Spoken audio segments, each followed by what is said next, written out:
कक्षा 10 की 16.2 प्रश्नावली कंप्लीट हो गई है। आज हम पढ़ेंगे 16.3 प्रश्नावली के एग्जाम्पल।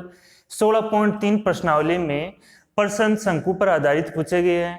शंकु क्या होता है ये पहले वाली वीडियो में बता दिया है।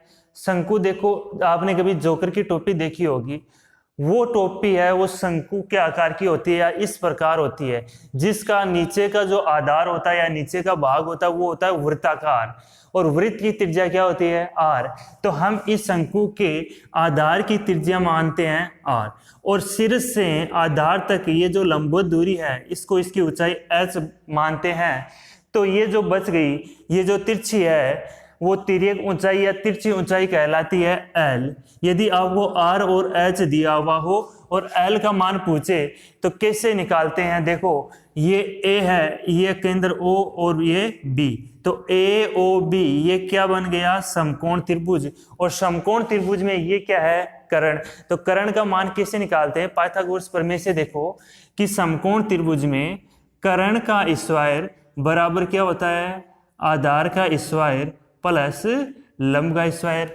यहाँ पर देखो ये 90 डिग्री कोण है और इसके सामने वाली जो ये भुजा है L है, तो ये कर्ण ही तो है, तो कर्ण की जगह क्या लिखा जाए, L का स्क्वायर बराबर आधार ये वाला मान त्रिज्या है R, तो आधार की जगह R का स्क्वायर प्लस लंब ये वाला H का स्क्वायर।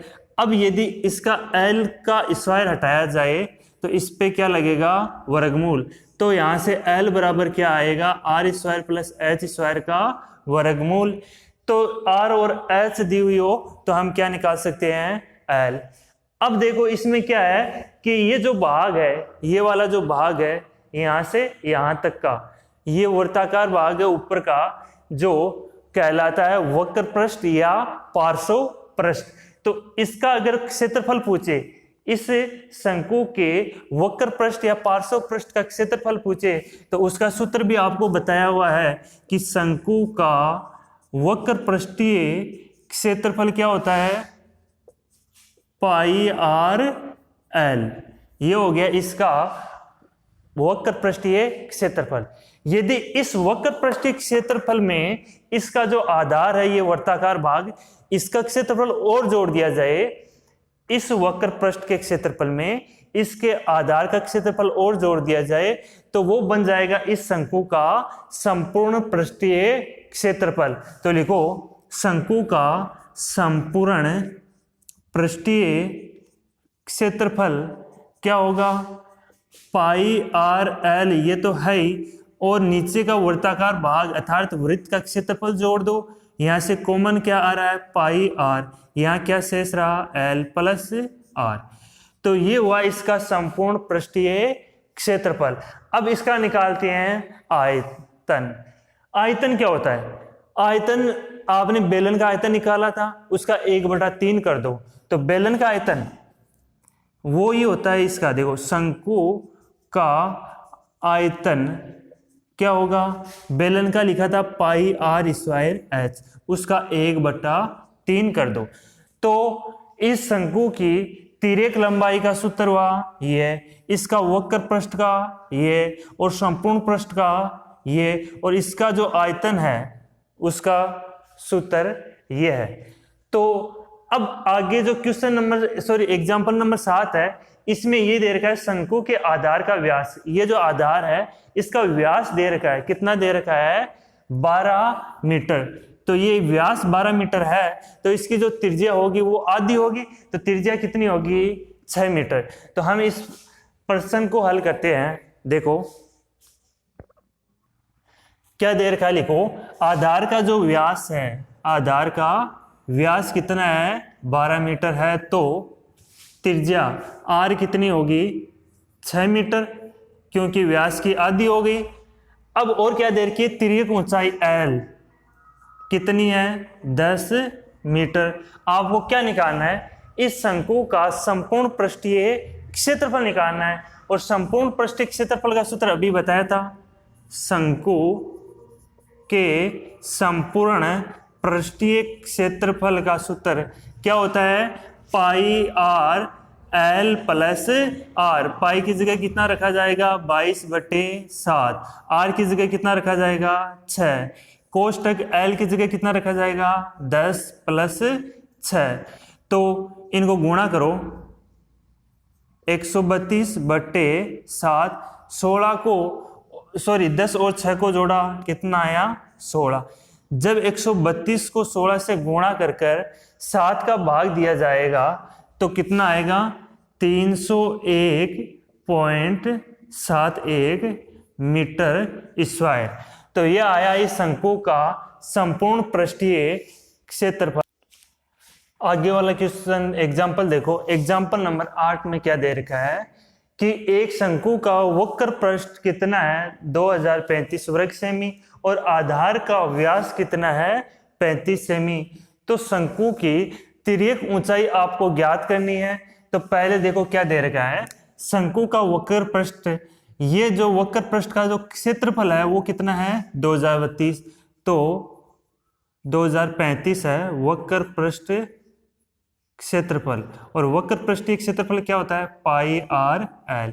वो कितना है 2035 वर्ग सेमी।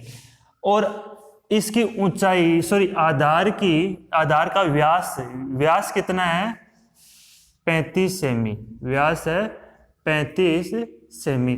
तो त्रिज्या आर कितनी होगी 35/2। त्रिज्या होगी आधी।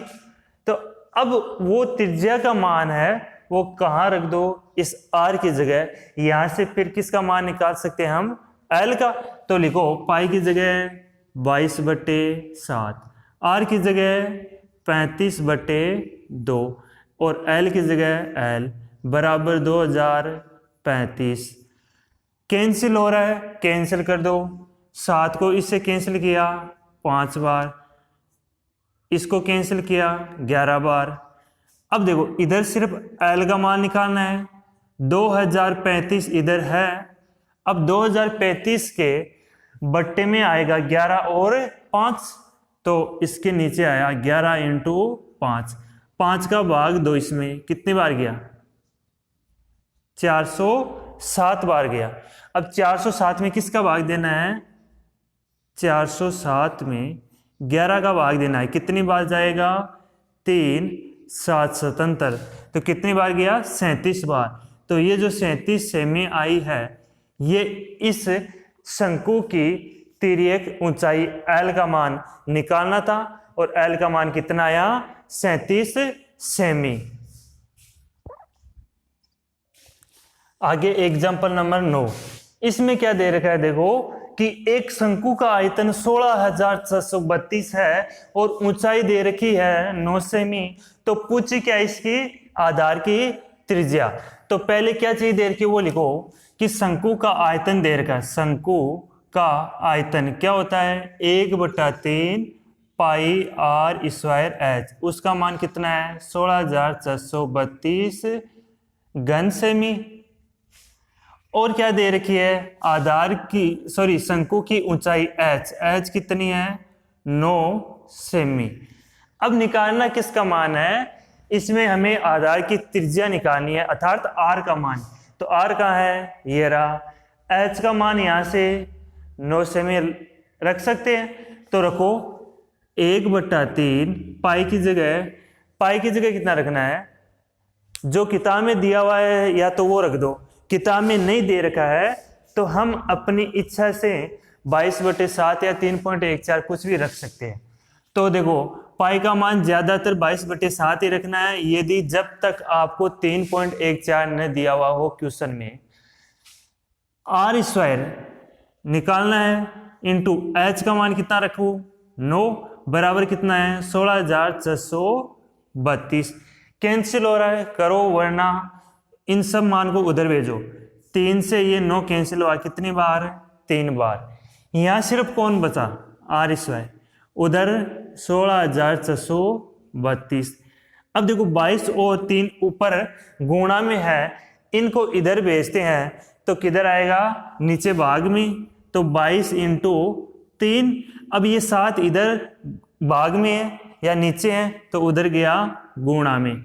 अब कैंसिल हो रहा है कैंसिल करो देखो 3 का भाग दिया एक बार, 3 का इसमें दो, कितनी बार गया देखो 5544 बार गया। अब इसमें 11 का भाग दिया, कितनी बार गया 2 बार, इसमें भी 11 का भाग दो, कितनी बार जाएगा 504। अब 2 का भाग दो, कितनी बार गया